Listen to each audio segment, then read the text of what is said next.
One nation. Uhuru, that's what it's about. We want to welcome you and everyone to the International People's Democratic Uhuru Movement hosting of the Sunday rallies here in the city of St. Louis. We're located at 4101 West Florida, so we're right here on the corner of West Florida and Annapolis. And so for those of you who are online listening, if you're in the neighborhood, come on and stop by. We'll be here from 3 to 5 p.m. And once again, the International People's Democratic Uhuru Movement hosts the Sunday rallies. And InPDUM, as the International People's Democratic Uhuru Movement is called, was formed in 1991 with bread, peace, and Black power, and to bring liberation to African people in our lifetime and to meet the African working class at their political doorstep. So we want to recognize also that the president of International People's Democratic Uhuru Movement is Dr. Matsamela Odom. Our local president is Jason Westbrook, and we want to recognize them and give them a little round of applause. And we want to thank them for leading the work for InPDUM locally. And we also want to recognize the founder of InPDUM, that is Chairman Omali Yeshitela, who founded, we said, InPDUM in 1991 in Chicago. He is also the head of the African People's Socialist Party and the leader of the Uhuru Movement. So we want to give recognition to him and appreciate that work for being a visionary to get a mass movement on the ground across the world. And InPDUM is international. And if you need more information about InPDUM, you can go to InPDUM.org. You can go there to find more information, look up membership, and you can also donate. This particular rally is a very special rally. Today's theme is Black August, Salute to Garvey, Malcolm, and the Fight Today. So this year marks 100 years of Africans. Had they been living, they would have been 100 years. And these are African revolutionaries that we're going to pay a little honor and tribute today later on in the program. So sit back and get set tight. And we're going to have some good discussion and some good reads from our comrades who will be talking about them. We will discuss Patrice Lumumba, Franz Fanon, and we will in Malcolm X. And of course, we're going to pay a special tribute to Marcus Garvey himself. So, but before we go further into the program, we're going to have the African Nation Fight song. It's going to be on the screen, and we'd like everyone to please stand. Those of you online, you can read along, sing along as we sing the African Nation Fight song. Uhuru.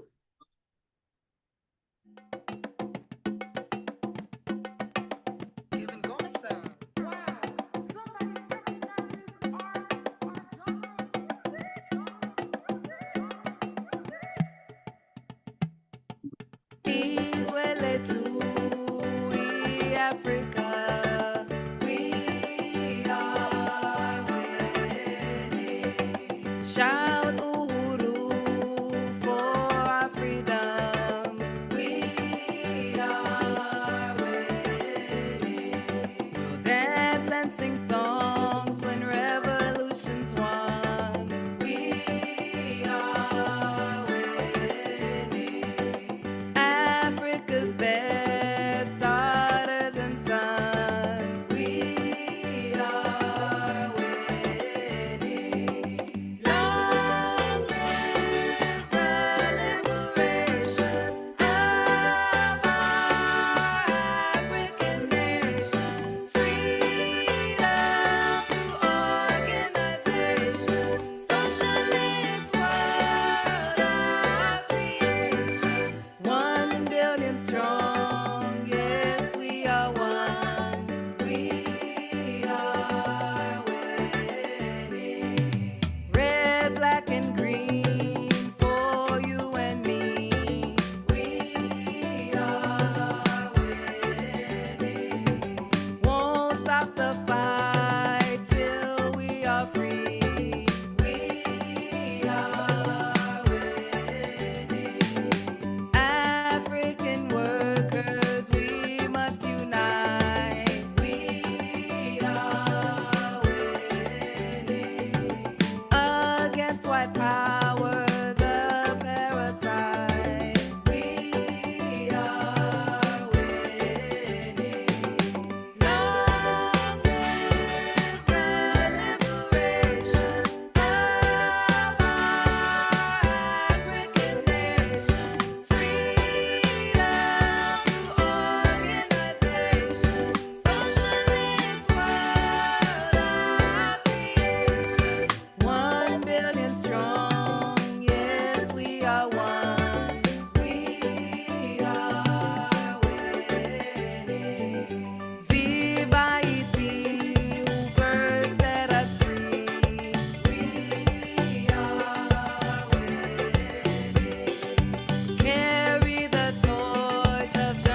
Patrice Lumumba's life won't be in vain.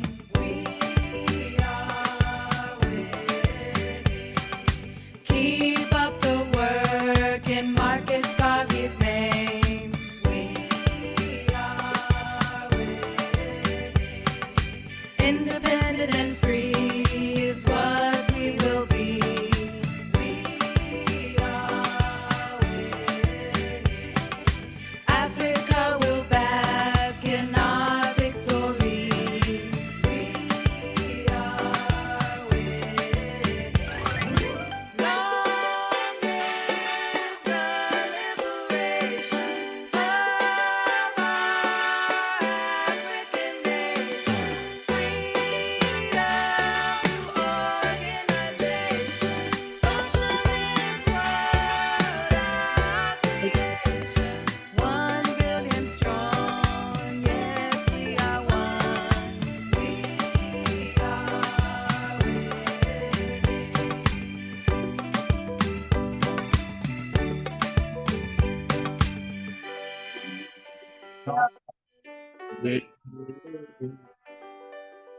One Africa, nation. Uhuru, that's what it's about.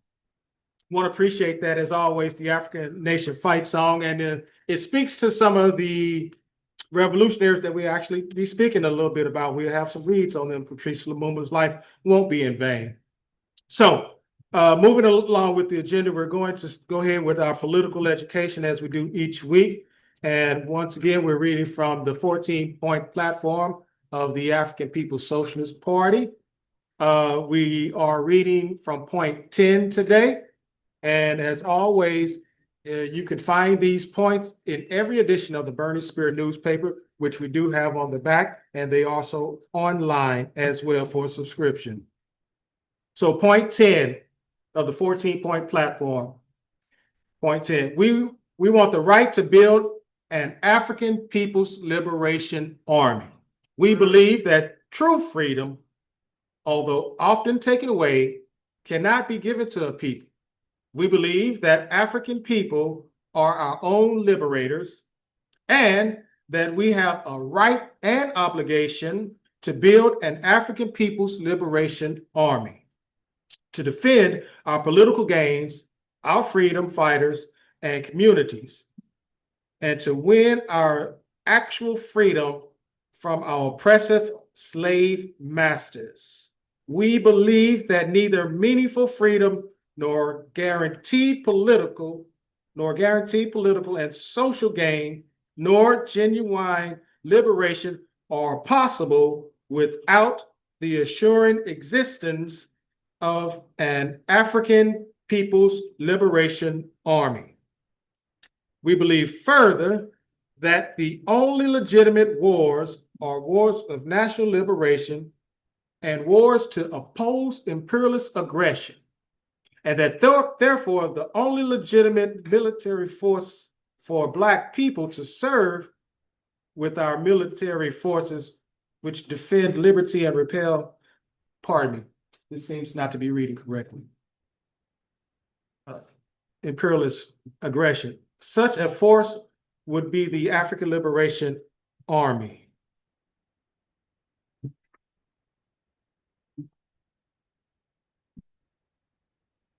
Pardon.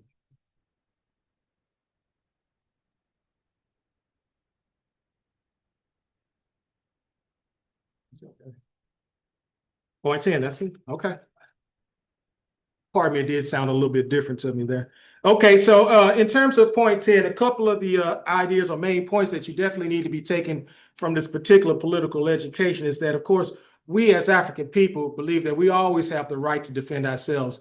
And we know that our right to defend ourselves is against the colonial production, and it's against the imperialist intrusions, and it's against capitalism, and it's against all those mighty isms that keep us down. It's against the gentrification and things of that nature. And we know that an African People's Army, when properly educated and organized, will be able to defend our community on every front possible. That is, at the level of education, community control of education, community control of housing, police. The African People's Army backs us up in that thrust once it is organized. So we have the right to build our own army to liberate our people. No one can disagree with that. We also know that we are our own liberators. So we're not looking for any outside forces to bring our liberation, because we know that that won't happen. We know that the oppressor hasn't done it so far and won't do it, don't have plans to do it. So therefore, all our history shows that the work that we do for ourselves to liberate ourselves comes from our own hands, our working class hands. Uhuru, the only legitimate wars are wars to oppose imperialist aggression. Of course, we know when we look at the history of African people, you just take, for example, Guinea-Bissau.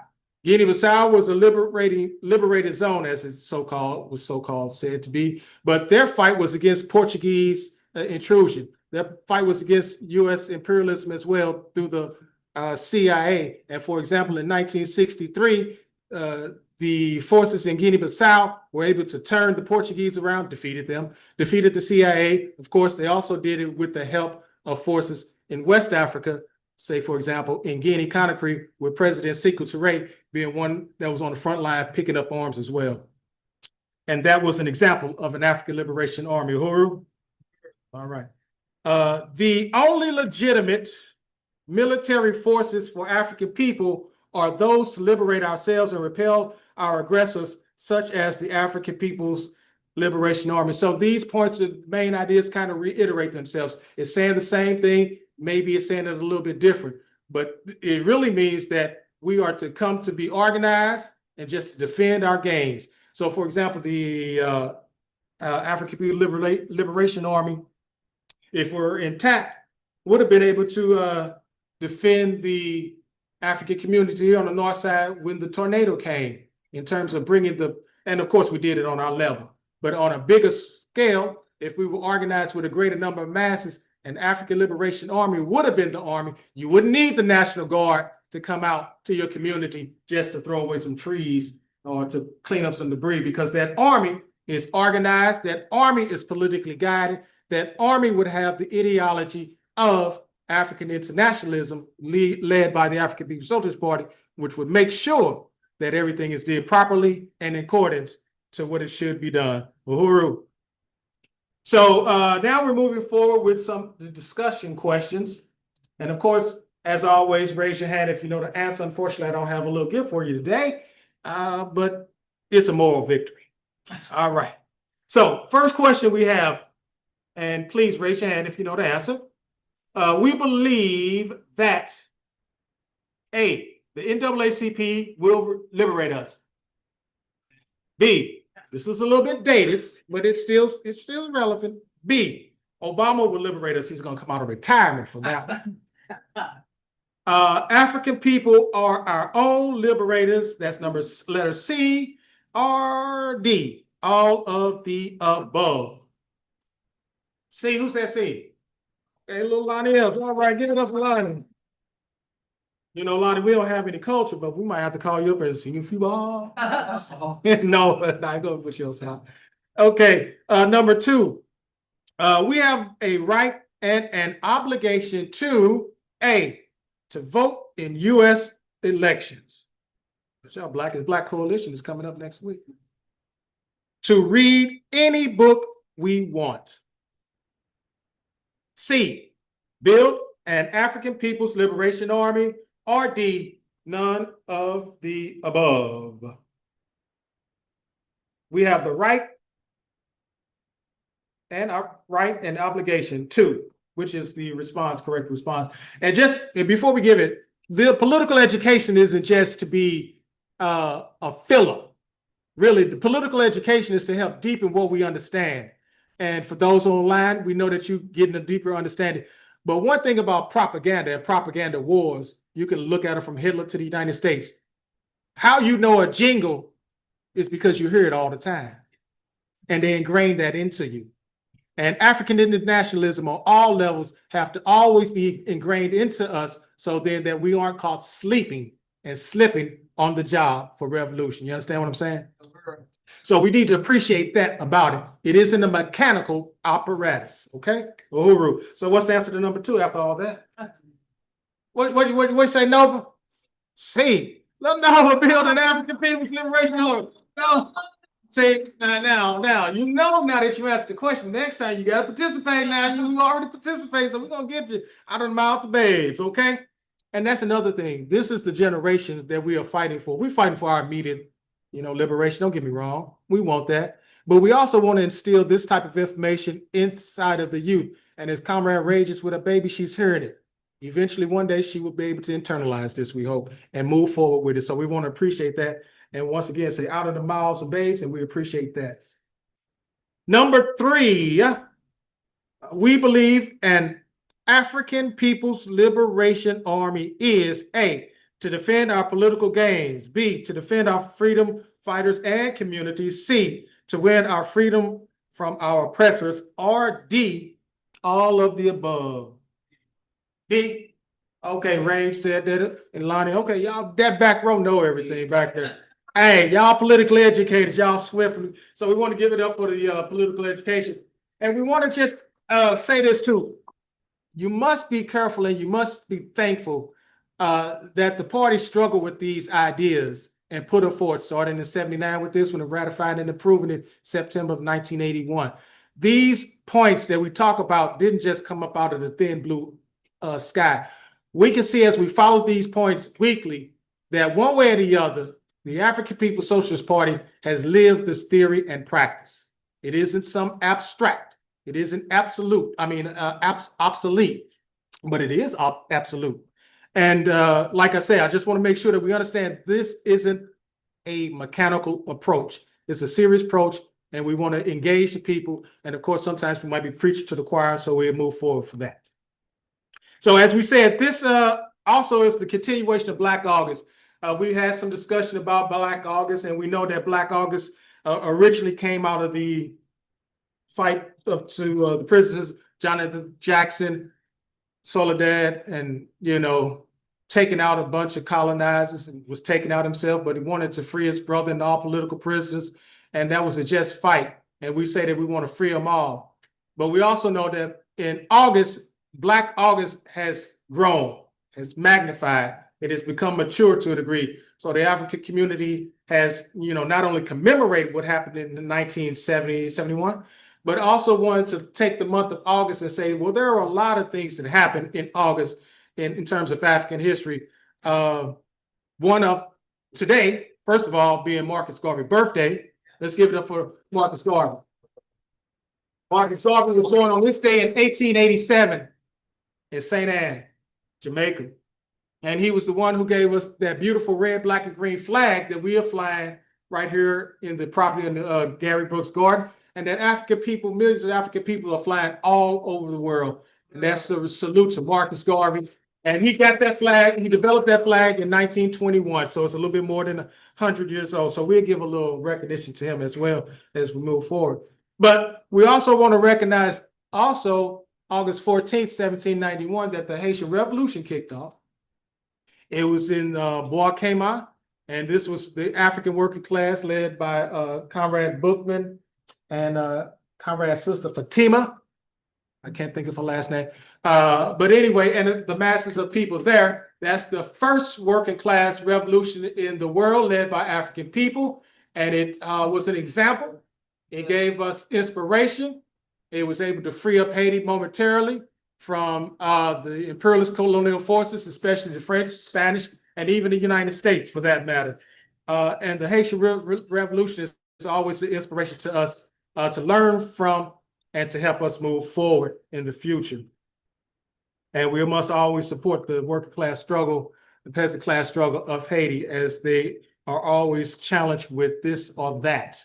And it's always fueled, never has not been fueled from an outside force, be it from France, Canada, some phonies at the AU, or the United States themselves directly. Always agitated from the outside. Even if you talk about this guy that's barbecue, we're going around burning up stuff. That's why they call them barbecue. And all the gangs, they are all financed because those guns come from where? Haiti don't produce no guns.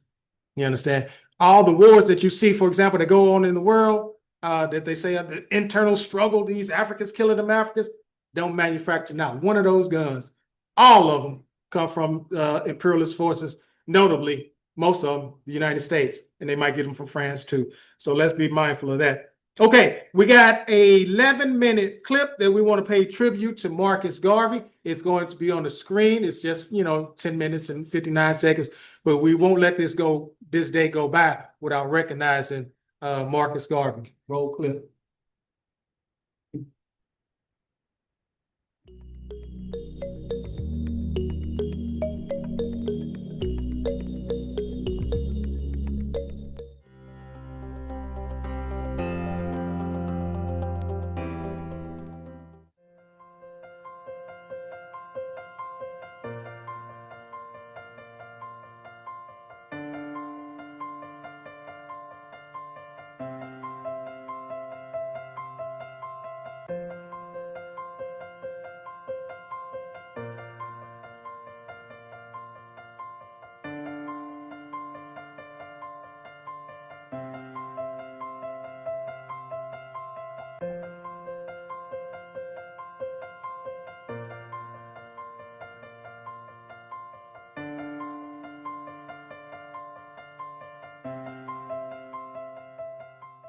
Marcus Messiah Garvey, master organizer, was born into Jamaica's colonial system and decided to fight for change. After reading Booker T. Washington's autobiography, he was devoted to teaching the Black community the importance of being self-reliant through education. He had high aspirations for building a worldwide organization to empower people of African descent. His goals would inspire later leaders like Kwame Nkrumah, Steve Biko, and Malcolm X. Garveyism symbolized the transformation of the way Black people worldwide looked at themselves and their place in the world. Before we begin to tell you more about the man who went on to inspire many further leaders, don't forget to hit that like button, subscribe, and comment below. Born on the 17th of August, 1887, in St. Ann's Bay, Jamaica, to Marcus Garvey Sr.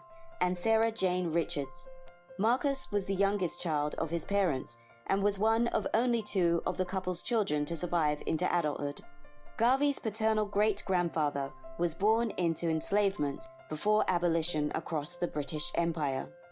Marcus's surname, which is of Irish origin, was given to his family from their former enslavers. He had a keen interest in books inherited from his father, a Mason, and made full use of the extensive family library. Garvey attended school until the age of 14, and in 1906 he left St. Ann's and moved to Kingston, where he worked at a printing company. 2 years into the job, Garvey would lead a strike for higher wages, the beginning of Garvey's lifelong fight for justice. Between 1910 and 1914, Garvey traveled through South and Central America, then on to London, England, where he studied at Birkbeck College and took classes in law and philosophy. During his time in London, Marcus Garvey frequently visited Deuce Muhammad Ali's Fleet Street office and was mentored by this renowned Sudanese Egyptian activist. Ali had established the African Times and Orient Review in 1912, a publication which covered issues in the Caribbean, West Africa, South Africa, the United States, as well as Ali's native Egypt. Garvey briefly worked for Ali and contributed an article to the October 1913 edition. Advocating Pan-African nationalism, African Times and New Orient Review became a forum for African and other intellectuals and activists from around the world, and his time under Deuce Muhammad Ali's mentorship made a deep impression on Marcus Garvey's own development as a thinker and activist. At that time, to access the reading rooms at the British Library, which has a copy of every book ever published in England, an established member had to sponsor the new member. Deuce Muhammad Ali sponsored Marcus Garvey's application, and it led to one of the most meaningful experiences during his stay in London, discovering the autobiography of Booker T. Washington, Up from Slavery. Washington believed African Americans needed to develop themselves and demonstrate to white people that they ought to have equal rights in America. Although involved in political movements behind the scenes, Washington frequently publicly claimed that African Americans would not profit from political activism and started an industrial training school in Alabama, the Tuskegee Institute, that embodied his self-help philosophy. This resonated with Marcus Garvey, who found that black people were always on the lower end of society wherever he went. These travel experiences furthered his interest in black history and culture, and imbued with Washington's ideas, Garvey returned to Jamaica in July 1914, and he immediately founded the Universal Negro Improvement and Conservation Association, an African Communities League, known as the UNIA, with the motto, "One God, One Aim, One Destiny," which sought, among other things, to build in Africa a black-governed nation. A month later, Garvey attended a meeting of the Queen Street Baptist Literary and Debating Society, where he met a young Amy Ashwood, who shared his political vision. With a gifted co-conspirator, together they built an organization that would change the world.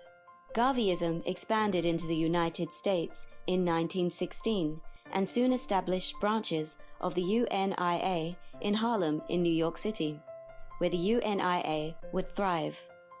By 1919, the rising Black Moses, as the people named Marcus Garvey, claimed a following of about 2 million black men and women.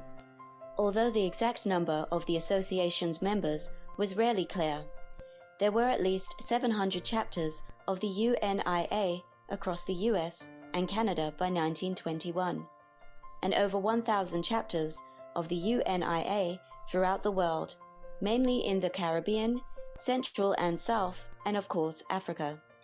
UNIA members held huge demonstrations and parades, most famously in Harlem, to encourage African Americans' sense of identity and dignity.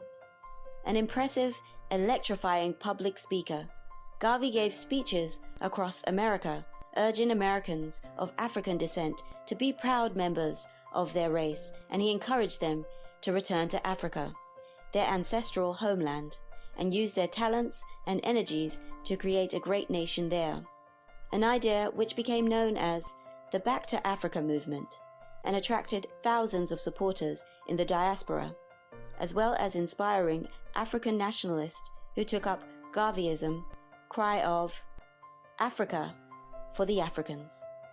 Garveyites were strong believers in creating their own spaces, with black-owned businesses and establishments, an important tool for freedom. From the platform of the Liberty Halls worldwide, they spoke of a new Negro, proud of being black.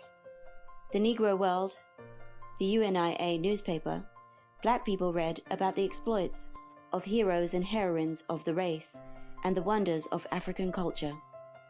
Garveyism taught that black people would only be recognized when they were economically and spiritually strong, preached an independent black economy within the structure of white capitalism, and inducted a black spiritual leader, a flag, and a black national anthem.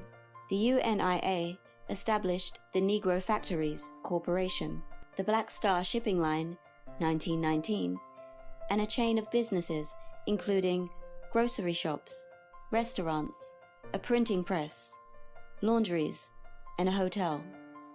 In 1920, Marcus Garvey presided over an international UNIA convention with delegates representing 25 countries, which produced the Declaration of the Rights of Negro People.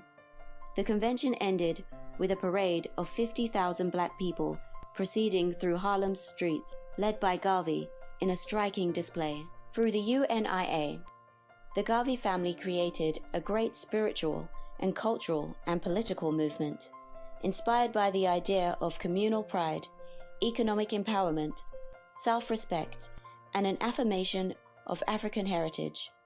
Although the organization lost influence and members in the 1920s and was a shadow of its former self by Marcus Garvey's death in 1940, Garveyites and Garveyism remained an important force for social change. No organization dedicated to uplifting black people has enjoyed a global membership on the scale of the Universal Negro Improvement Association. The teachings of Garveyism inspired canonical black thinkers all over the world, from the Negritude intellectuals in France to the ANC Youth League and Pan-African Congress in South Africa, to anti-imperialist activists across the Caribbean, to the US Black Panthers. Malcolm X is perhaps the most famous child of the Garvey movement. His parents were early UNIA members, and Marcus Garvey visited the family home in the early 1920s. Some UNIA chapters still exist now, 100 years after the Garveys first built the organization.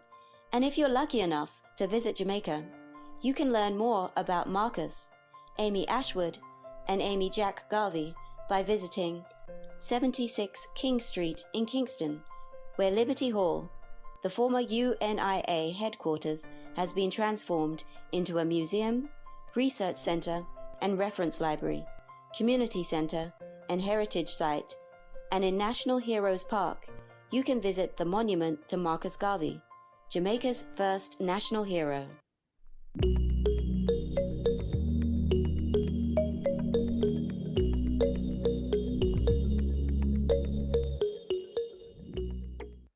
Uhuru, one Africa, One nation. one nation. One. All right, Uhuru. That was 10 minutes. That was pretty powerful, wasn't it? Yeah. If that was a introduction to Marcus Garvey at a 100 level, just in 10 minutes, because there was a lot of profound stuff said in that. And of course, we see that the Uhuru Movement wants to pick up that banner and be the Garveyites of today in terms of the institutions, the African institutions that are owned and controlled by African people. But one of the impressive things, there's so many impressive things about that, but Garvey put a serious foundation down.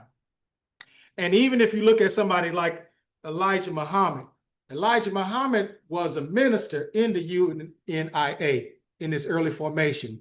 After that, he broke with it, of course, the deportation and other things happened, and then he formed the Nation of Islam.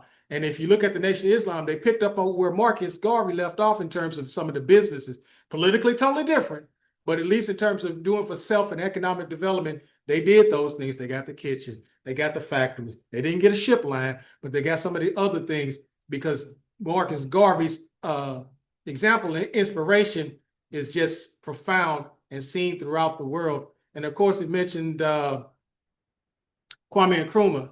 And of course, Kwame Nkrumah was impressed by a couple of people in the United States.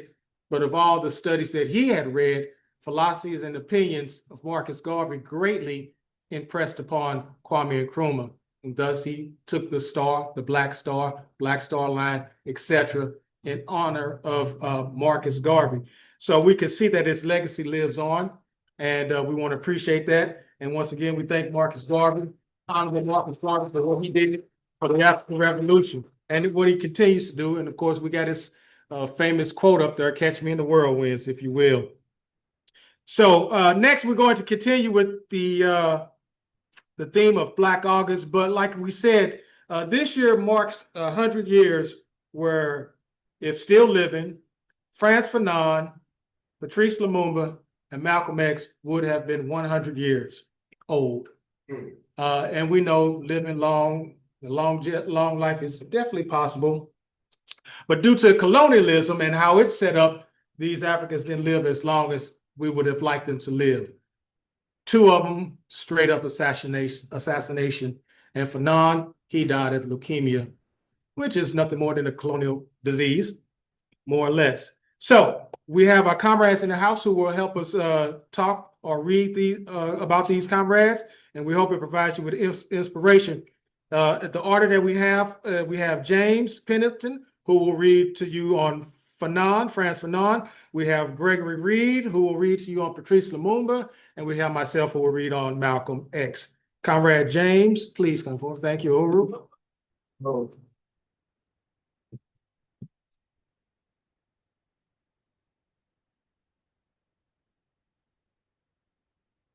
Franz Fanon. Violence is a cleansing force. It frees the native from his inferiority complex and from his despair and inaction. It makes him fearless and restores his self-respect. For a colonized people, the most essential value, that's because the most concrete is first and foremost the land. The land which will bring them bread and above all, dignity. Franz Fanon, born July 20th, 1925, Fort-de-France, Martinique, died December 6, 1961, Bethesda, Maryland, United States.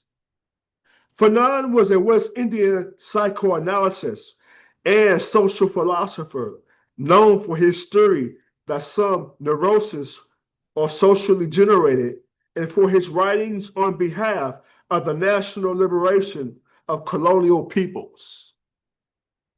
His critiques influenced subsequent generations of thinkers and activists. Fanon perceived colonialism as a form of domination whose necessary goal for success was the reordering of the world of indigenous native peoples. He saw violence as the defining characteristic of colonialism.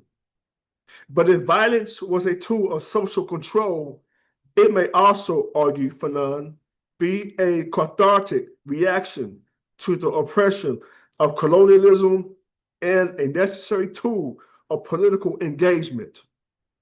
Fanon was naturally critical of the institutions of colonialism, but he also was an early critic of the flag independence and not free from foreign and alien domination.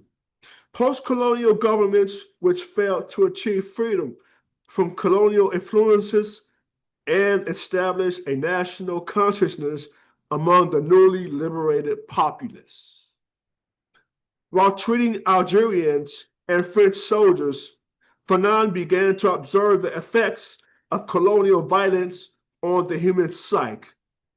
He began working with Algerian Liberation Movement, the National Liberation Front, Front de Libération Nationale, FLN, and in 1956, became an editor of its newspaper, El Mujahid, published in Tunis. In 1960, he was appointed ambassador to Ghana by Algeria's FLN-led provisional government. Fanon delivered an anti-colonial speech in August of 1960 at the same conference Patrice Lumumba spoke at, the All-African Conference. Fanon perceived colonialism as a form of domination whose necessary goal for success was the reordering of the world of indigenous native peoples. He saw violence as the defining characteristic of colonialism. But if violence was a tool of social control, it may also, argue Fanon, be a cathartic reaction to the oppression of colonialism and a necessary tool of political engagement. Thank you very much.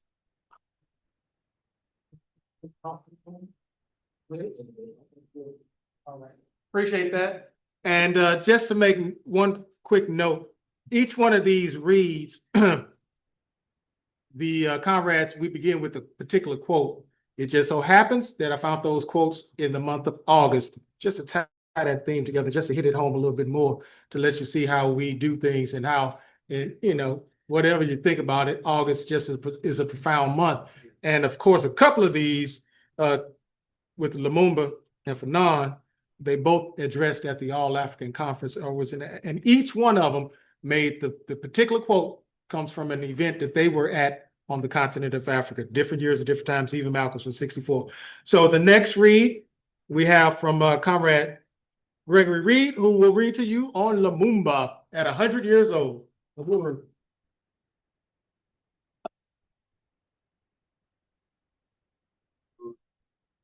Right. Oh, Habaragani brothers, sisters, comrades. Yeah. It's interesting at that conference, Fanon, Lumumba quoted, the colonists care nothing for Africa for her own sake. They are attracted by African riches, and their actions are guided by the desire to preserve their interest in Africa against the wishes of African people. And that was at that All-African Conference in 1960. Brother Lumumba was born in 1925 in the Republic of Congo.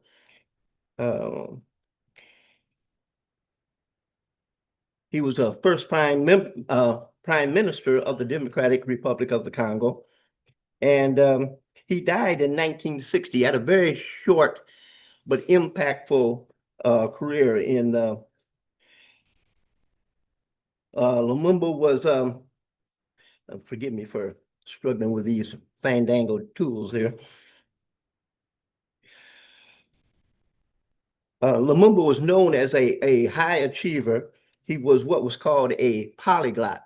Now that becomes significant. A polyglot is an individual, in his case, that spoke several native African languages, as well as colonizers' languages.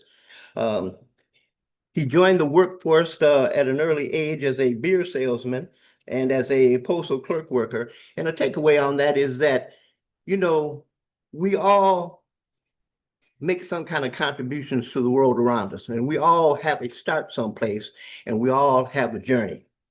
And this was an early journey of as a result of that journey, he was able to see what the working class was faced with and what the peasant class was faced with. He formed he was a co-founder of the National Movement of the Congo. Shortly after he was released from prison in 1957. And by the way, he was imprisoned as a result of being a clerk with the Postal Service and a claim that he had embezzled money. In that, at that conference, there were a couple of takeaways that struck me. One is that Pan-Africanism was a key theme. And Pan-Africanism basically is a global movement that promotes the solidarity, unity, and collective actions among people of African descent on a local, on a national, or on an African and an international basis. Brother Lumumba died in 1961. He was murdered by the CIA, the Belgians.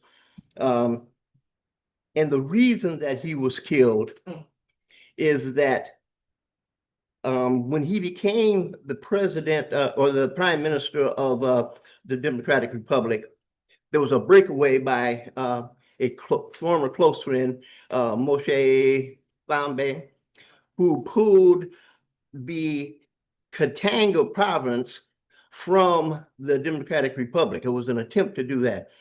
And the significance of that is that the Katanga province was very wealthy in minerals and resources.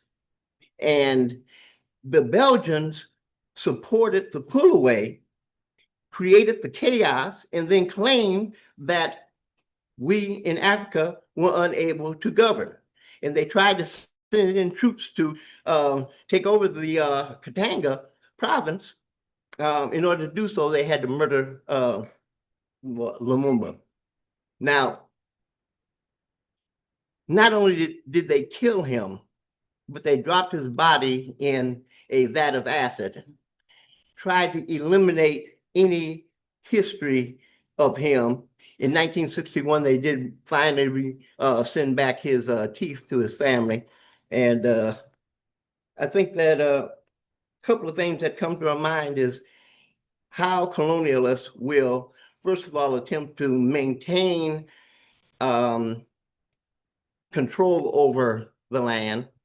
If they can't maintain the control, they will try to usurp it. And if they can't usurp it, they will then murder you.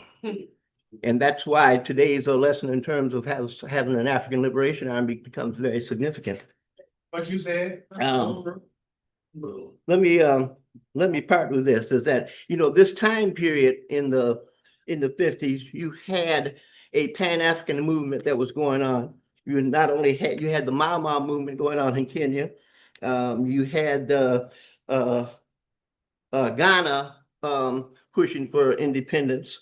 So there was a lot of upheaval on the continent of Africa at this particular time. And yet these brothers and sisters, they laid a foundation for Gaddafi later, and later yet, Brother Toure. So they had some real strong shoulders that they allowed them to stand on, and for us to stand on. Yeah. Uhuru.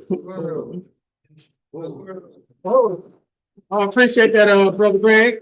Appreciate that. Appreciate that. One Africa. One nation. One nation. All right, can you pull up that map, the Congo, please? So Greg was talking about some of the resources and some of the fights and talking about some of the regions, and it is still today. Of course, it's named after King Leopold, who made all of that. The Congo, that was his front and backyard. So his house was right there, and he lived on all that, more or less. But you can see the richness of the Congo. That's just a little, well, Congo is considered the heart of Africa.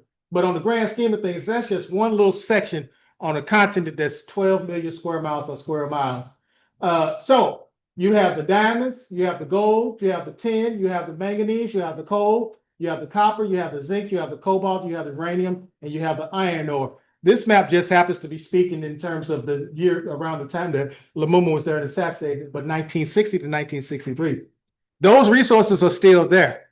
And these are the resources that they are still fighting on. Although these are in the Congo, they're all over the continent of Africa. Therefore, the fight for Africa, the fight for against imperialism and NATO centers around colonialism and centers around how once you can control the land and the resources, and Africa is so wealthy that we just feed the world.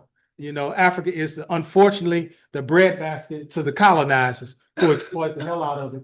And it's just broken down and it's kind of dated. So you no longer have Northern Rhodesia that became Zambia and Angola and different things of that nature. But you can see the other countries that it borders. And this doesn't, the resources there, I was saying earlier, it doesn't even speak to the vegetation or the food stock or the roots or the other wealth of the land that is inside of the Congo that also goes to fuel the world economy. And so just so we can be clear on something also, with all of these reads, they all start off more or less being anti-colonial. And so then these Africans were born at a particular time and they were in a particular fight. So the anti-colonial movement was at sort of at the beginning, but it was at a high point. So everywhere you were looking around the world, it was always a fight against colonialism by African revolutionaries. You could go nowhere virtually in the world where Africans weren't fighting against colonialism, or where the colonized weren't fighting against the colonizer. You go to India, it would be popular that they were fighting against colonialism. You go to anywhere in the South Seas or different countries in Asia, fighting against colonialism. On the Caribbean, fighting against colonialism. In the United States, fighting against colonialism. So the fight against colonialism was somewhat derailed, but it was always a main point of contention and discussion. And it should be, and it is today to a degree, but in some cases it's a little bit watered down. So the next comrade that we're going to read on is Malcolm X, none other than Malcolm X. And of course, he was anti-colonialist too. So you take note of this too, how the internationalism part of it worked. Fanon, of course, born in Martinique. Then he goes to Algeria. Lumumba, born in the Congo. Malcolm X, born in the United States in Nebraska. But eventually they came to the same theoretical understanding of who the enemy was. And so that's profound. So once you can, and this is an example of once you have unity of action and thought, unity of thought, it can take you to unity of action, which these comrades definitely demonstrated one way or the other. And had not some of the assassinations occurred or death, we don't know where we would be. We can only theorize, but we can say that the positive trajectory was there. Or we can even borrow from what Sekou Touré did say. He said that had Africa not been interrupted through colonial penetration, Africa was already moving towards unification. It would have been more or less unified, most likely now. And even at that time that he wrote that. So the next read is Malcolm X. Malcolm X, Omwale, that's the child who returned home. Africans gave him that name when he went to West Africa. And of course, he took on his Islamic name, El Hajj Malik El Shabazz, and he was born Malcolm Little. And to begin the quote, "We pray that our African brothers have not freed themselves of European colonialism only to be overcome and held in check now by American dollarism. The wolf and the fox are both enemies of humanity. Both are canine. Both have the same objectives, but differ only in methods." That was delivered August 21st, 1964 at the African Summit Conference in Africa in Ethiopia.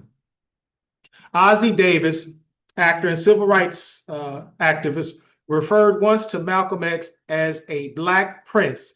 Indeed, he was rich with knowledge and revolutionary passions that led to more than anything, it led to organizations and organization. Born Malcolm Little to Earl and Louise Little in 1925 in Omaha, Nebraska, Malcolm witnessed his parents' work in the UNIAACL, that is Universal Negro Improvement Association and African Community League, as we had reference to Marcus Garvey a little bit earlier. That was founded by Marcus Garvey. Yes, Malcolm was rooted in Garveyism, if only unconsciously. Malcolm was a good student, but the colonial racist mindset did not encourage him to pursue higher education because he was told by one of the white teachers that he couldn't be a lawyer as he had originally thought he would be. You're just made to use your hands. But we'll see what Malcolm do later on in life. Malcolm's life would be torn apart at a very early age when Earl Little, his father, was murdered by Klansmen on railroad tracks with a train severing his body.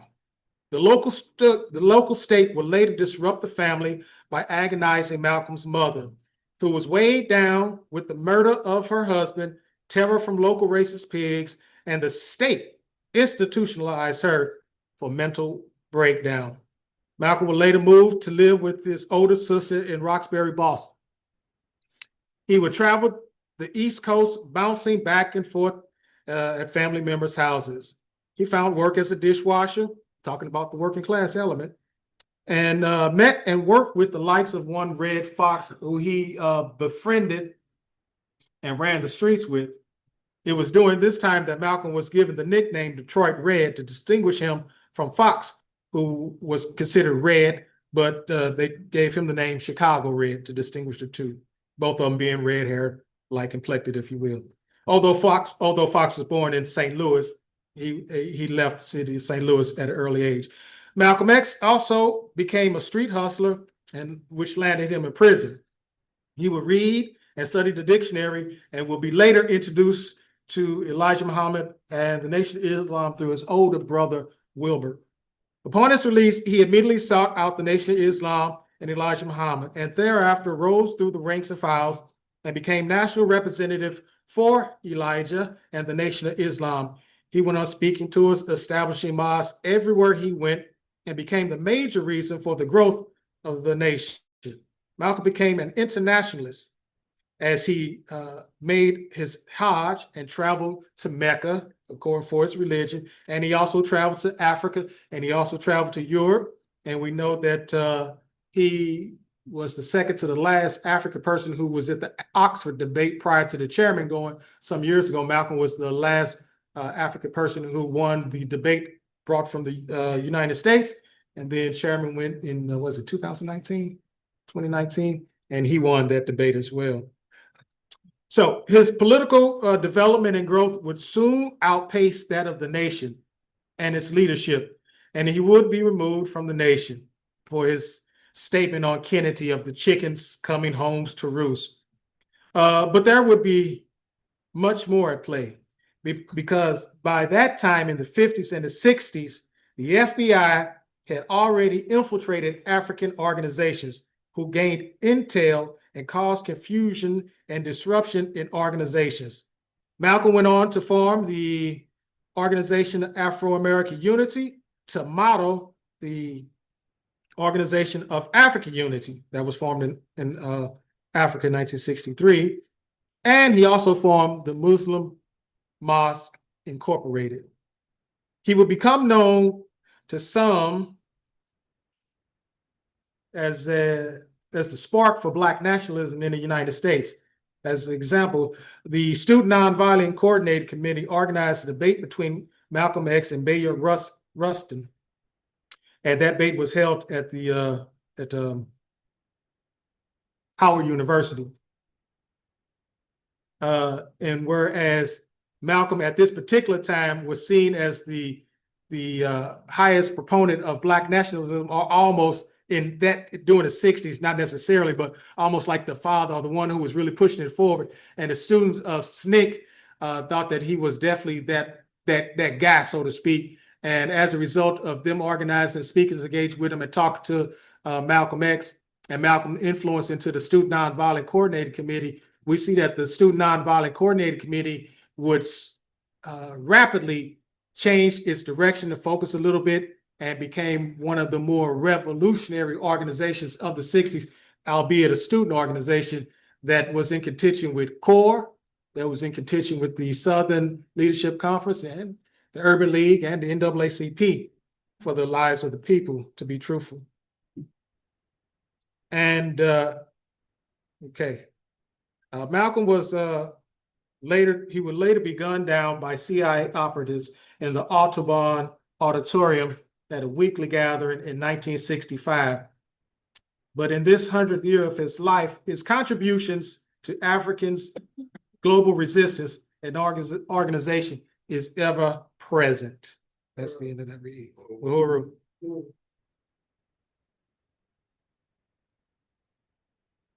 So we want to make sure that we appreciate, and we always do appreciate our forefathers and foremothers for laying a foundation for us and giving us shoulders to build upon so we could become taller, bigger giants in the struggle for our people's liberation.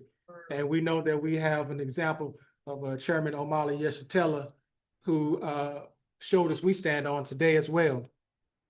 And we want to appreciate that. And we also know that we have inside of our movement, the comrade owner Zanae Yeshitela, we standing on her shoulders as well. Okay, we standing on the shoulders of Kafin Amwali, Kafin Omawale Kafin. Thank you. And we're standing on so many giants, Lawrence Mann. We're standing on so many giants just inside of this movement who has given concrete contributions to the forward and onward progression march for African people's liberation. So we really appreciate that, and we want to continue that trajectory, and we do continue that trajectory, and we want to encourage everybody to take notice, read these comrades again, learn from them, and appreciate them. And in some cases, people say, be like Malcolm. Well, you can't necessarily be Malcolm, but you can follow some of his examples. You can't be Lumumba, but follow some of his examples. You can't be Fanon, but follow some of his examples. You can't be the chairman, but follow some of his examples. So the examples are there. You just need to move forward with your own creativity and make your contribution. Everyone has that responsibility to make that contribution. Uhuru. Uhuru. One Africa, one nation, touch one, touch one. Equal two. Africa. Okay, Uhuru. We're gonna bring back an old one. Back in the day, we used to say, and we still do say, Amandla. And of course, some of you, if you know the response, that is a way to. But we look at that later. But the call and response is something that is deeply entrenched in African society and African culture.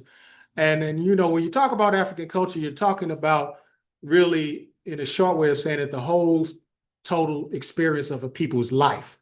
And from the dress to the eat to the singing to the songs and to everything that we do. Even this is a representation of a culture to be politically organized, to politically educate, and to move forward.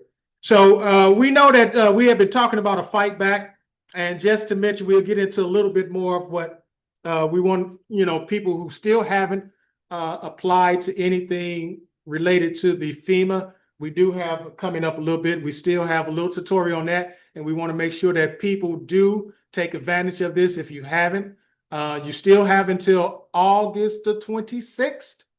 The applications is there. It's online, and we'll share that, and we'll show everyone what that's about. We'll walk through it a little bit as we have been doing for the last couple of weeks to make sure everybody's on board and take advantage of these resources.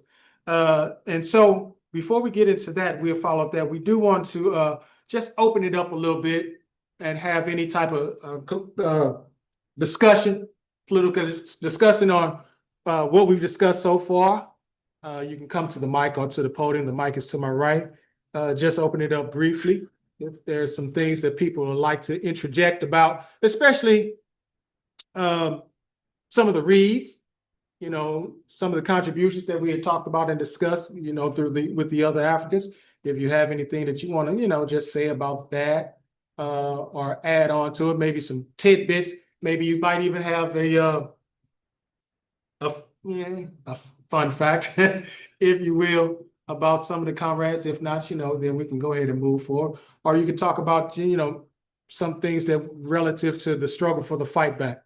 Anybody have any comments? They want to make any statements? Especially about what the reads that you had.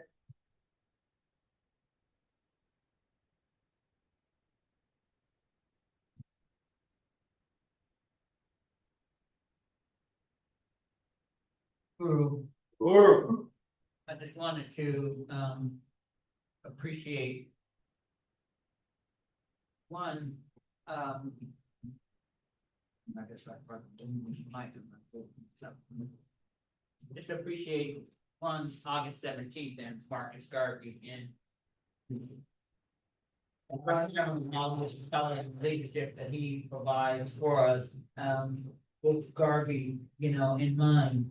And just the influence that all the other Africans, which unfortunately, it is, had they been alive 100 years is a long time, but they would have made quite an impact and has left quite a lasting impression.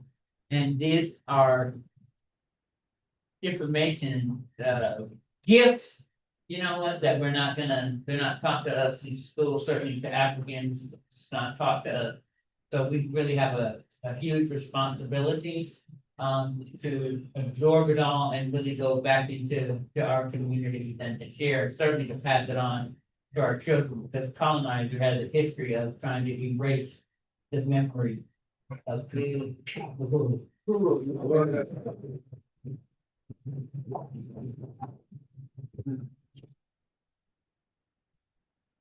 Okay.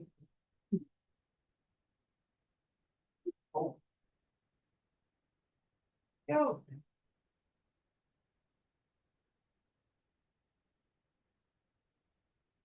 I didn't research this, but I just saw on the internet this week, I don't know whether it's true or not. But in addition to Malcolm X, it says Iran was the first country in the world to feature Malcolm X on a stamp. Yeah, In 1984. that's true. 15 years before the United States. Now that's on the internet. That's where I got that.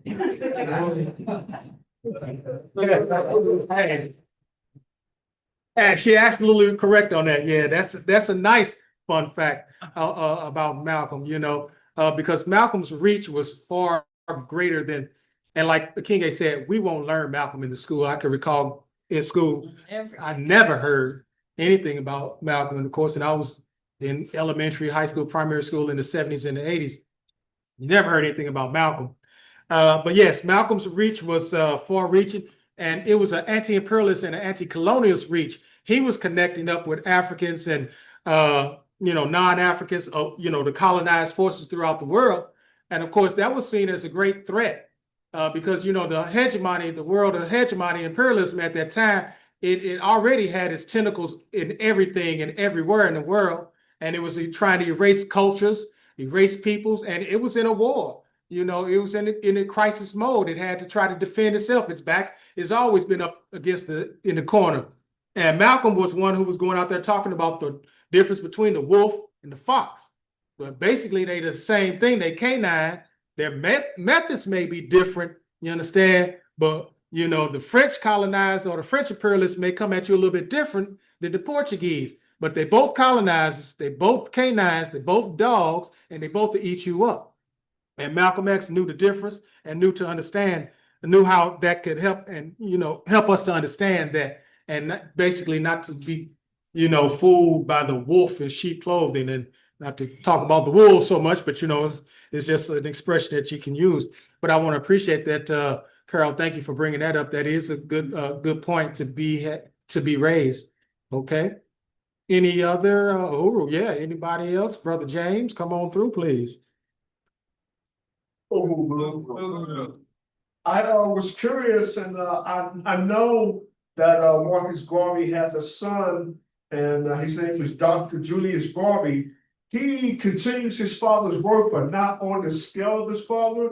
But it's a good thing to research and find out about Dr. Julius Garvey, son of Marcus Garvey.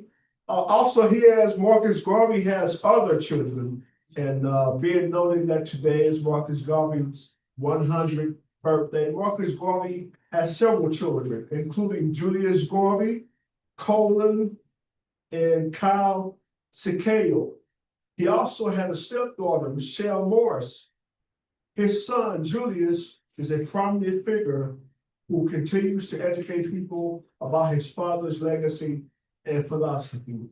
Additionally, Marcus Garvey Jr. is mentioned in some sources, which may refer to the same individual as Julius.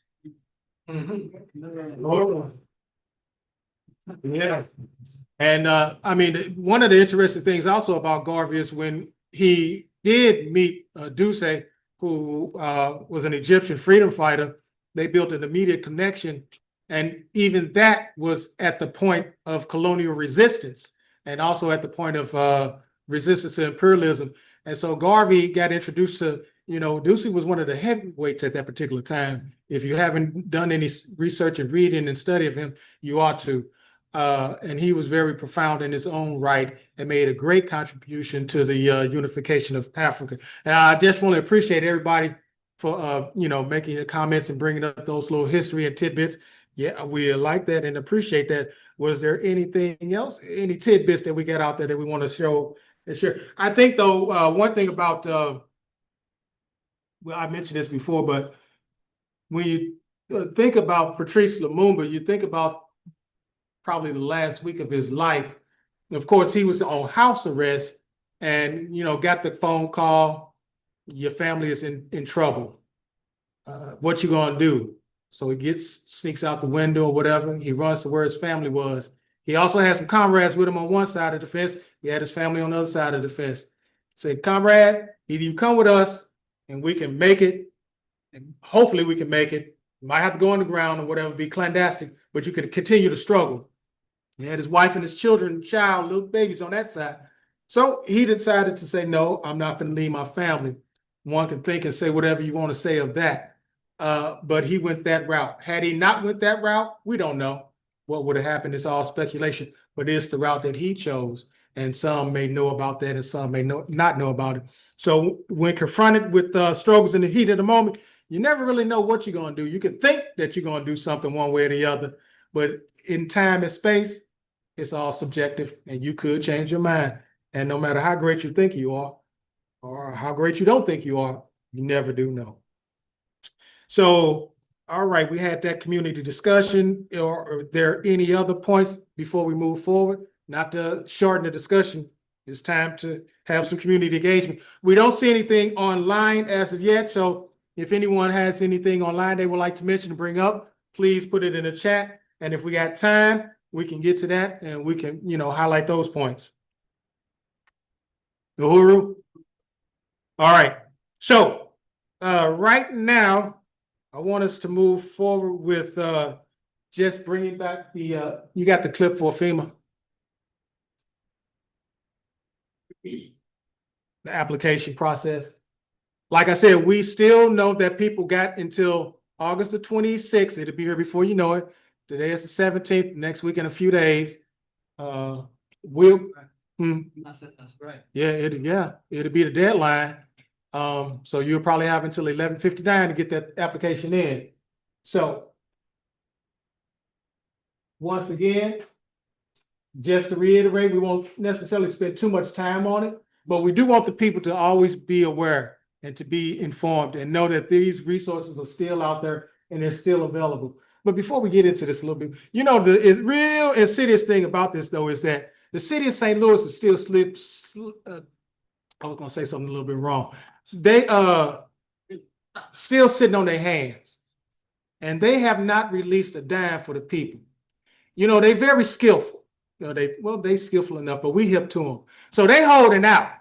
You know, it's like a sports analogy. You understand? You got a team who want a running back, and you got the owner of the team to say, yeah, we want that running back. We can franchise that running back, but let's play the money game. How much you want? No, I don't want to do that. Knowing how long they're going to pay you. But in this case, they ain't trying to pay nobody for real.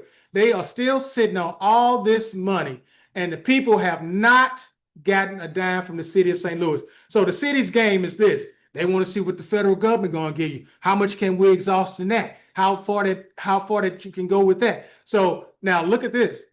The deadline is going to be August the 26th, you see. So August 26th, that's going to be like at the end of the month. Summer is going to be close to being over. Fall is about to kick in. So it's starting to get chilly. It's going to get chilly, a little bit chillier. Daylight saving time is going to come in. It's going to get darker earlier. These people, not these people, I hate to say it like that, but African people, people that are on the streets are still going to be in the streets. You understand? They're going to still be in the streets. You're going to still have this tent encampment over here on 10th and Cass, back a little bit further from the city of St. Louis. Ain't nobody came out there yet. Just the only person I seen that addressed this was Elliot Davis. And you know, think of what Elliot Davis, what you will. But he's been out there at least giving these people water, giving them something, and asking, has the city came? And he's been on the case, you know, as a retired journalist. The city ain't gave no response, ain't said jack squat. You understand? They ain't addressed nobody over here. So we know tomorrow there's going to be a PBS special.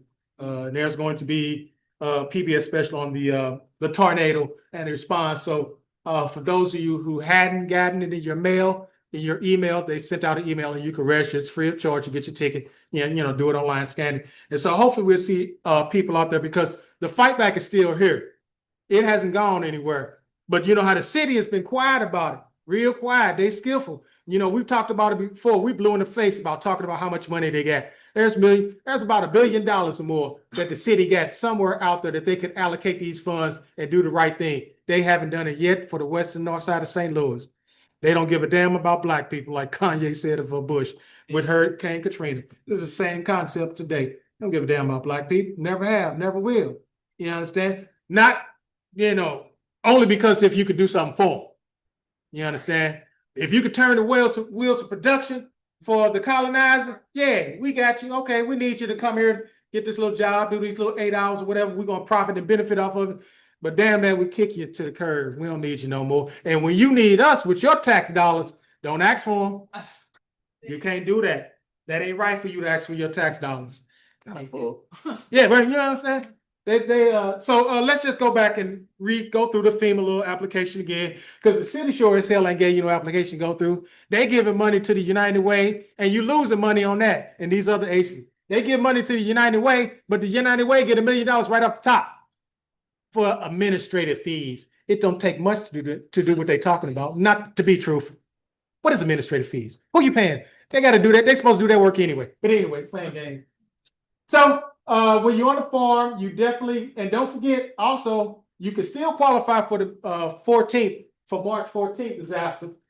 And you know, that was, you know, categorized as maybe a severe storm, but some of the damages I saw that did, that was kind of like a tornado. It may not have been F3. It may not have been F3. It might have been EF 1.5, but it did some serious damage. Yeah. So if you fall in that range, on that date, you can apply. And if it's the May 16th, then you can apply, and if it's both, apply for both. And then, of course, we know that it looks like it'll allow you only apply for one, but you should be able to navigate through that some kind of way. And just move the screen. And just letting you know, it's going to be just asking you some simple information in the city. Some fields will already be populated, highlighted, and you just follow the prompts. If it asks for municipality, then you would say municipality, then the individual assistance that's required. So you still got anywhere from $750 up to at the doorstep of $44,000, maybe $43,400, somewhere in that range that you could get up to for your damages and for your claim. And as a Comrade King reminded us, you know, they got little check boxes, a little green box. So you have to go through this. Make sure you go through these things and see, and you can keep your case open. Yeah. You know, even though that, and that's really important. Even if you, I mean, if you could document it and show, give them all the information, at least you in that system, so to speak. Right. We hate to be in the system, but if we're going to be in the system in this kind of way, let's be in it to get all that you can. And knowing that you within, so the window, you stay open, you be on the caseload for about a couple of years or so. And so that gives you time to claim and get what's yours. And it's supposed, and it is definitely for there.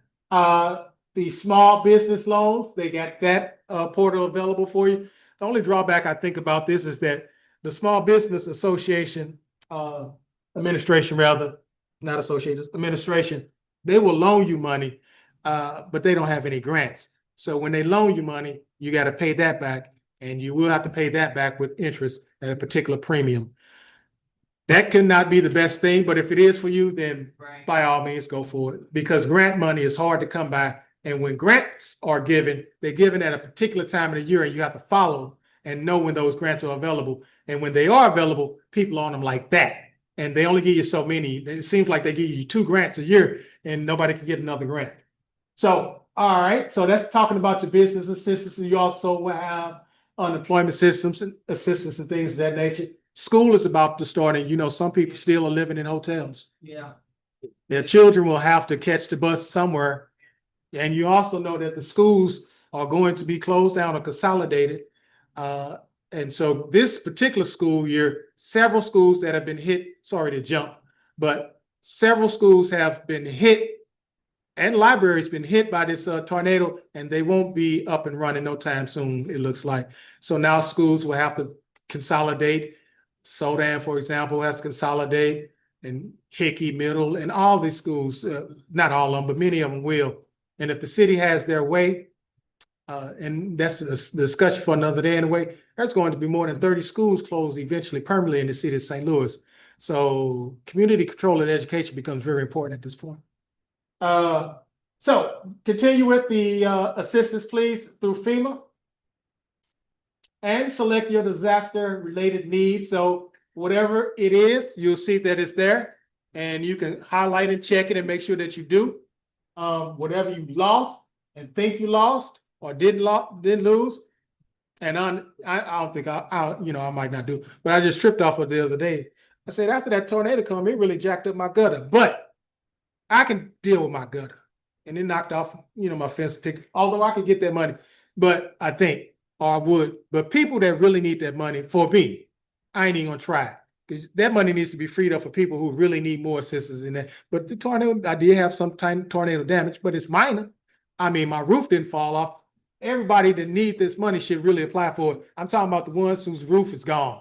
Your windows are still blown out. Get this money as long as you can. And when you can, get it now. Fill out that application, you understand? And get that money. And also, as we're going through this, check with Ameren. They talked about $4 million that they had for assistance for this particular relief effort. Check with them and see what they got for you. Go ahead, King, what you got? Yeah, I just wanted to kind of piggyback on what you were saying about applying, and I think that that's part of the problem, certainly as it relates to the city, is that you've got some people that are electing to not file because they said, well, that's just a gutter. I can just stick that back up there, whatever, but any expenditure as a result of this tornado is creditable. You see what I'm saying? Because the game that is being played is that the state is trying to hedge their bet against what the federal government does. Mhm. And it Yeah. leaves the people in the crosshairs. So the people are not applying because, well, one, either I don't think I'm gonna get anything, or number two, that was just minor. But if it's in our best interest, one, to get everything that we can, it's ours, it belongs to us, ain't number one. But number two, if we gonna try and really win this fight, we gotta put everything that we have, behind it. And that really does mean mobilizing people to get out there and apply, because I don't wanna hear, I mean, Chair Spencer there's no more lies in my opinion, that she can tell. That's gonna make this right. And the only way we're gonna be able to push to the city to do something now is to show them that, no, you've got all these people out here. They've all applied. Now look at what FEMA's not covering. Because everybody's not gonna get that 43,000, even if you do get the 44. In most cases, it's not gonna repair, it's not gonna build a whole house, you know what I'm saying? Yeah. So we just gotta keep pushing, and then I just wanna reiterate that, like I said, I don't care if it was just a gutter. It was the result of the storm, because they've been pretty. I like the way they put the facts out, they kind of convoluted, so that you don't really understand what's being said. Yeah. So what it means is that some of the areas also too, like for example, bait was one that wasn't included in the whole list of things that people are just saying, well, it was just my gutter. Well, we know now, just even based on the example that you gave, that there are probably other people in other areas that incurred damages, and those are things that people are coming out of their own pocket for. And there's money there, and FEMA is only gonna do what the people apply for, you see what I'm saying? And then the city is hedging their bets against what FEMA does. So we can't allow the state to qualify what it is the people need. The people need all the money, and they're continually trying to find a way to not do that. And if FEMA is the way we get them to do it, then we gotta, like I said, for me, I don't care if it is just a gutter. If it was a result of the tornado, that's property damage. So, well,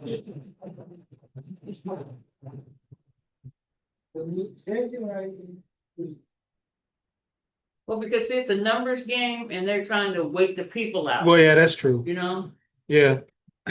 If they say we got this 5,000 homes, their expectation then was really that 5,000 homes would be applying for FEMA assistance, right? Yeah. The first myth was that you couldn't apply if you didn't have insurance. Now, people finally got the understanding that that's not true. Yeah. Especially if you don't have insurance, you need to be applying. You need to be covered, yeah. Yeah, absolutely, yeah. Can't disagree with that.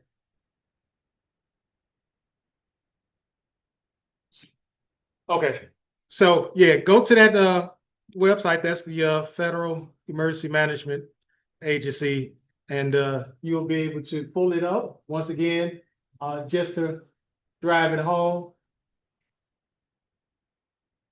And just to see, now this even talks about funeral and burial, medical and dental. So there are all types of, and then you're right, King, but there are all types of expenses that are up under this that may not, and I know we go through this, but I don't trip off the medical.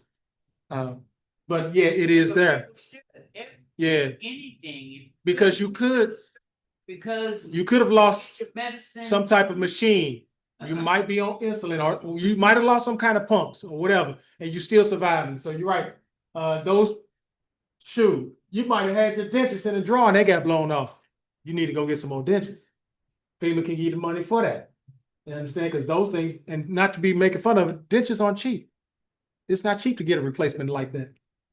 Or bridges or however you do it. Those things cost thousands of dollars off the flip. And that's not including the visit. And how many times you gotta go visit and how many times you gotta go pay. So what's the next thing we got on here? Refrigerators and stuff like that. All things can be replaced basically, in other words. So that's one decent thing about it. There's no stones unturned, so to speak. Childcare expensive. If you lost time out, or you say, for example, a daycare facility was hit, you didn't have anywhere to take your child, it covers this. Or do you have to take them someplace else because maybe the place Yeah. that you were taking them, they were How- damaged by the tornado and it cost more. Yeah, Just whatever coverage, right. Yeah. The point is that everything people need to consider when they file their claim, and the benefit of having the claim open is that you can always go back and appeal a decision, but if you haven't filed at all, you lose any recourse when it comes to federal money that's out there. Yeah. And of course, like she's saying, they're hedging a bit, the city and things of that nature, but if we go ahead and people go ahead and flood it, get your gutter repaired through them, flood it, get that money so they can see that there's still more out there. But the city ain't planning on doing anything with that money. You know, most recently in the news, and then we had talked about what they should do with the Clarion Hotel. Well, it used to be the Clarion, the Millennium Hotel. It's on the riverfront. So it's been long practice that people are in this place. They just broke in it and they take a picture of them sitting on the roof. You know, they might not have nowhere to go and things. It's dangerous. I wouldn't do it. But people downtown have caught the footage. News is catching the footage. You know, people just chilling on the roof, and it's a slanted pit roof. So I mean, they might fall, but hopefully nothing happens like that. But the point I'm making, that building has been vacant for 10 years or more, about 10 years. They've been hedging. If you're gonna do this with it, who's gonna do this? Supposedly there's a developer for it now. But you know, I was a proponent. Well, you should have got on and jumped in and just start cleaning it up, doing whatever remediation. Even if you just did remediation on one floor, you could have been housing people even temporarily and try to free up the resources. But they ain't even trying to do nothing as what I think as simple as that. But anyway, what we got next on this FEMA application? And you got all your checks, everything green. You ready to go? It lets you know what's up. Confirm your date. And after this, then once again, you're looking at whatever type of damages that you got going on, and you're just highlighting those and making sure you're taking note of them. And like I think Carol said a couple of weeks ago, if you have receipts for whatever thing, get those receipts. You might need that. You need all the documentation that you can get that you need to prove your case or prove your point to help it along. Uhuru. All right. So I want to appreciate that. We can wrap that part up of the discussion. Just understand the point. The form is there. And if you need help finding it, especially those in the audience, you can contact us, 314-380-8016, and you will be forwarded to the right connection who can get you that link if you need it. But it's basically a FEMA research search engine. So right now we're going to go ahead and move our program forward. And we're going to have our call for resources and membership. And we're going to have Comrade Rage. You can bring the baby if you need to. You know, in Africa, they strap them on the back and bring them up and be planted. Back in the day, they was in the field with them, you know. So we do what we do what we do. That's our culture. Touch one. Touch off! Touch one. Touch off! Uhuru. All right, y'all. I'm Rage. Huh? You want to hold her?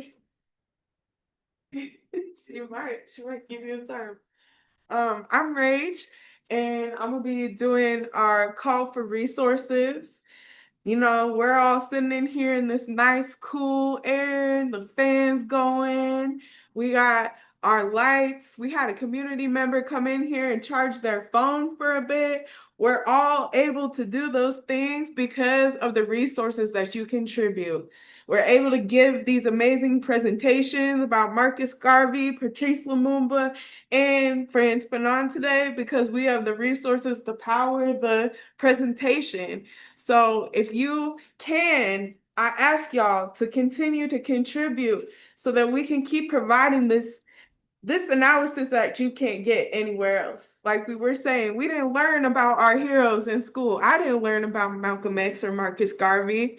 You know, there's very few times I heard those names until after I was out of school. And so we need your help to continue to put this information out here and to support the programs of InPDUM and the Uhuru Movement that we have going on.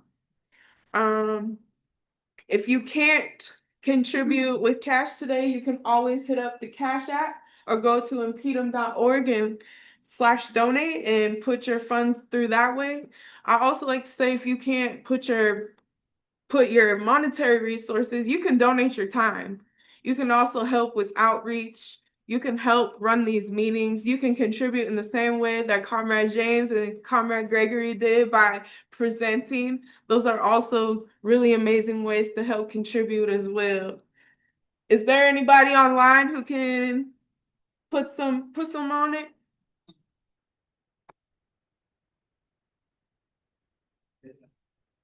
Yeah, we'll catch up to you. Another way that you can contribute is by joining InPDUM. InPDUM was established in the 90s by the chairman to meet us at our political doorstep. So you can get your foothold into understanding your conditions and how you're being impacted by the colonial system that we are living under. If you are incarcerated, you can join at just $5. You can also sponsor somebody who's incarcerated and you get a subscription to the Burning Spear. If you are a student or unemployed, you can join at $10. And I also heard that if you join InPDUM, you get a free ticket to the convention. So the convention is always really amazing. It's 2 days of really impressive presentations and speakers and culture. And so you definitely want to be a part of that. And our basic level membership is $25, and these are yearly. So $5 a year, $10 a year, $25 a year, and you get access to all of the information that we provide. You get to participate in putting it out into the community. We do a lot of work going door to door. We table, we do a lot, and you can be a part of that, and you can learn right at where you are right now and build on that understanding, and you could be the person leading these meetings. Is there anybody in the crowd who is not a member of InPDUM? Hey, everybody in the house is a member of InPDUM. I would encourage you to talk to your friends, your family members, your neighbors, and bring them along to Sunday rally, get them involved, and get them to join InPDUM as well. It's going to take every last one of us to get our liberation. And the only way we're going to get liberated is if we come together and fight. And that's what InPDUM is all about.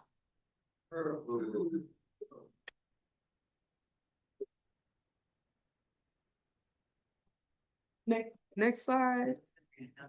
Announcements.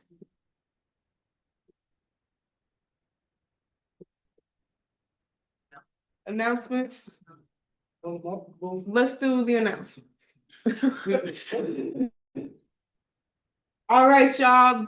This Saturday is the One Africa, One Nation Farmers Market. I really want to see every last one of y'all at this market this Saturday. It's an opportunity to vend if you have a small business, or maybe you have a bunch of stuff at your house that you'd like to sell. You want to be a garage sale vendor, you could do that too.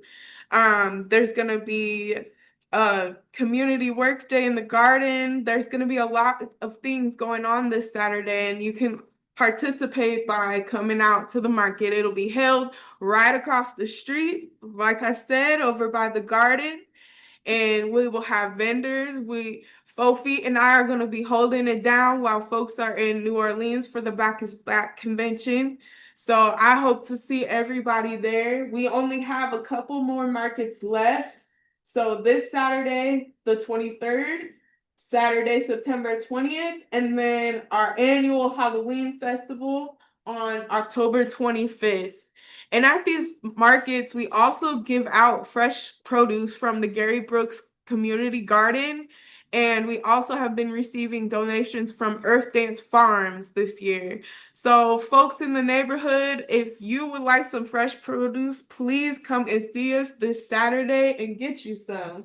You can go to oneafricamarket.com and apply to be a vendor. To be a vendor, it is $35 for non-food vendors and $50 for food vendors, and that includes your health permit. So definitely come out and check out the market. We don't have any farmers markets over here on the north side, and especially after the tornado, this is something that we need to support. We can give people an opportunity to build their businesses, and we can get some fresh food. We can have entertainment, and it takes the community really being a part of it and supporting it. Uhuru.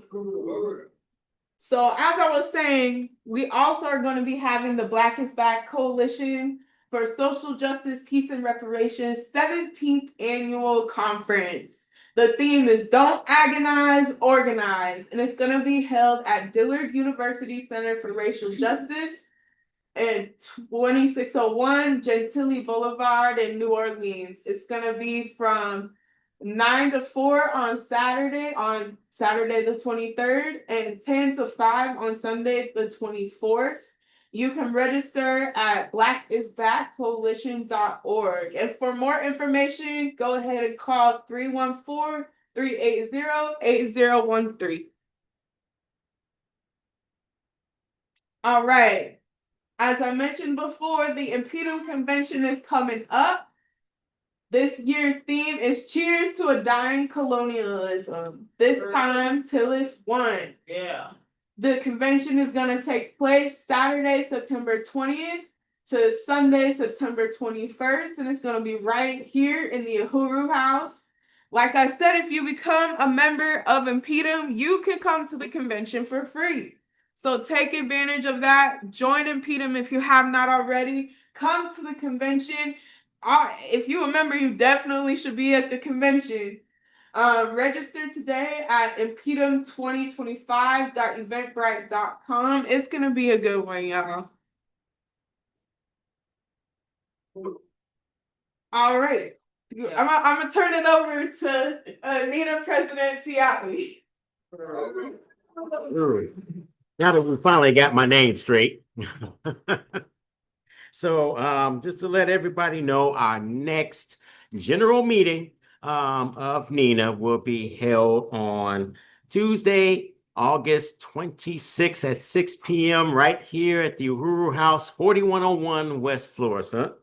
And we are going to have some speakers, one of which is going to be the president of the Board of Aldermen, Megan Green, is going to be coming here to speak.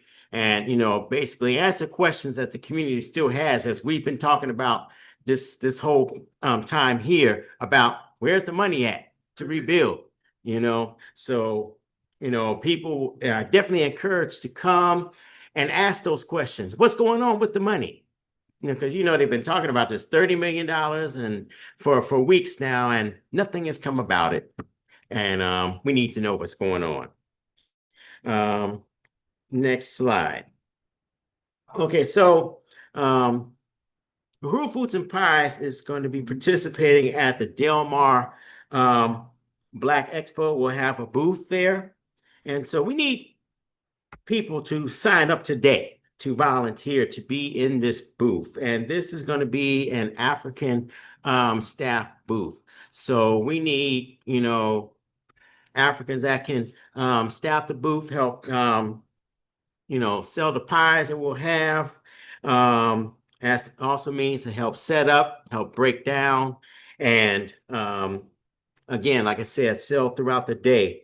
So I just wanted to get a show of hands on who can participate. And if you raise your hand, please keep your hand raised so that we can have Allie give you the clipboard so you can put your information on it.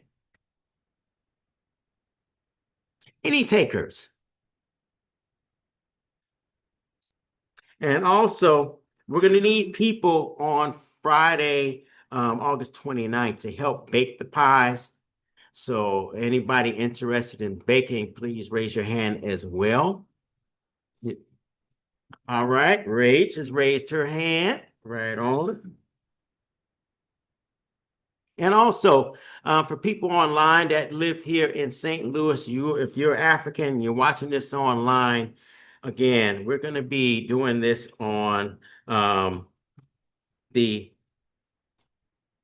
31st, what's that? The 30th of August. We're going to be at the Del Mar Black Business Expo. So if you're interested in participating on this, please contact us. You can go to uhurufoods.org and reach us that way. And then also I got one other announcement too. Earlier today, we had a very brief meeting to essentially rectify our secretary vacancy for Nina. And as of today, we have gotten Comrade Rage to be our secretary, not secretary, but our vice president for Nina. For vice president, yes. So just wanted to put that out. But again, just want to let people know, please also come tomorrow at the meeting tomorrow, which is happening at the it's the Tornado Town Hall meeting, because we need to be there in force and find out what are they talking about now and how we can intervene in the process and really inform the community. This is what's going on, this is what's happening, and we need to make some changes because it's obvious that the city is not doing anything. So Tell the real story. That's right. That's the one thing that the PBS, the public broadcasting system, we're able to get the correct narrative out. I just happened to watch something on Katrina this morning, and the people, had it not been for someone attempting to make a documentary and really talking to the people, the mayor and the city would be able to get away with telling this glorious story that they've been telling. And if they get the opportunity to be the only ones telling the story, people will think that this was just a bad storm that happened. Mhm. Look at how silly, how the Black people, they'll be able to continue the narratives that they do about us being lazy and we Right. can't breathe. That's why we created the go districts and all that crap. exactly. Yeah. So, yeah. Yeah. So that's all I have for our announcements right now. So again, we need people to really come to the 30th. So again, if anyone's online, we need African forces to help staff this.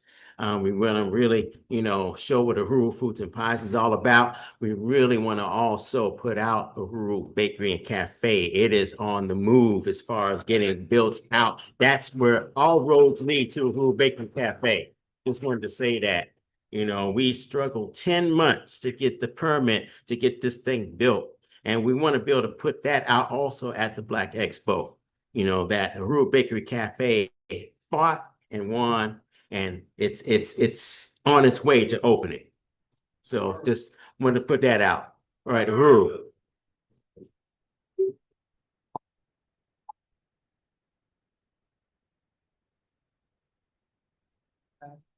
Okay, thank you. Appreciate all those announcements. And there's a lot of work that's going on. So we're nearing the ended our discussion and our rally. Yes, Not be a rally, son. yeah. That. And we know that next Sunday, the Black is Back Coalition for Social Justice, Peace and Reparation is having its convention in New Orleans. So we won't be here in terms of the traditional Sunday rally. So if you're not going to go in person, do register online to go with them. And then the following week, there is the International People's Democratic Uhuru Movement Convention. So that'll be for those 2 days. Once again, that's the 20th and the 21st. September. Okay, this month, I'm getting confused. Okay. We jumping the gun, ain't I? Then I jumped the gun, see all it. Boy, I jumped that gun a month ahead. But the convention is a good thing. So be mindful and know that you can go ahead and register now online for the convention, but we won't be here next week in attendance for the rally. So check that out. The Black is Back Coalition's conference down in Dillard in Louisiana on Dillard University, if you can. So we appreciate that. Okay, so there are ways that we like members to participate inside in terms of building the Sunday rally, like Comrade Rage had mentioned, and we won't belabor too much longer, but there's always to support, like Comrade said, if you can do some outreach, which is passing out literature, let us know, we can sign you up. For those of you particularly online, we know, you can go to InPDUM.org, and there's always a comment section where you can comment, and just if you're in St. Louis, just type in that I would like to help in St. Louis to set up for food, work security, or bring some food. So we always have these areas of work that's needed, distributing the flyers, the technical hookup, organizers for the food, which we call Karamu, which basically is a feast, which we're doing a little bit, and security for the meeting. And there may be some other creative thing that you might be able to come up with that can help us build this rally.